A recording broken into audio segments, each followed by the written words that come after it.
Ang intense ng mga kaganapan ngayon sa abot kamay na pangarap sapagkat ikakagulat ni Doc Robert ang video recording na ipapakita sa kanya ni Annalyn. Dito nga matapos na hindi sumama ni Zoe kila Annalyn at Lynette ay mahuhuli nila ito na kinakausap ang ina nitong si Moira, kaya naman ay agad niya itong ipapaalam kay Doc Robert.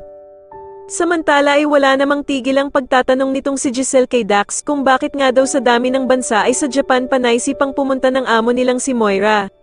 Subalit sasagutin naman siya ni Dax na wala na daw siyang ibang nalalaman sa plano ni Moira dahil kinuha lang naman daw siya nito para pasukin ang bahay ng isang doktor.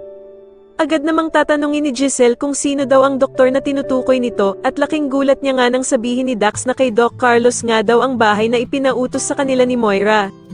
Samantala ay tuluyan na nga ding makakarating ng Japan itong si Doc Robert dahil sa kagustuhan nitong mahuli na nga ang bruhan niyang asawa na si Moira. Kaya naman sa wakas nga ay makukumpleto na naman ang pamilya nila kasama sila Annalyn at Lynette. Sa kasamaang palad nga lang ay mauuto siya ng damanyitang si Zoe at aakalain niya nga natutulungan siya nito bagkus ay magiging sagabal ito para mahuli niya si Moira. Dito nga pagkarating nila ng Japan ay magugulat si Moira dahil sa agad na tatawagan siya ng anak niyang si Zoe para balitaan siya sa ginawang pag-broadcast ni Giselle sa pangalan niya para mapabalik siya ng Pilipinas.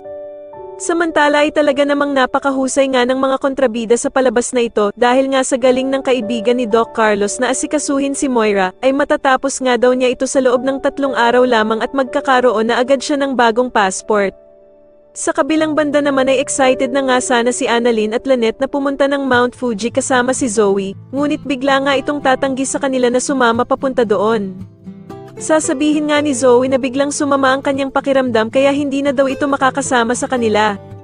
Pero bigla naman siyang sasagutin ni Annalyn na masama ba daw talaga ang pakiramdam nito o meron lang talaga siyang gustong kitain na ibang tao.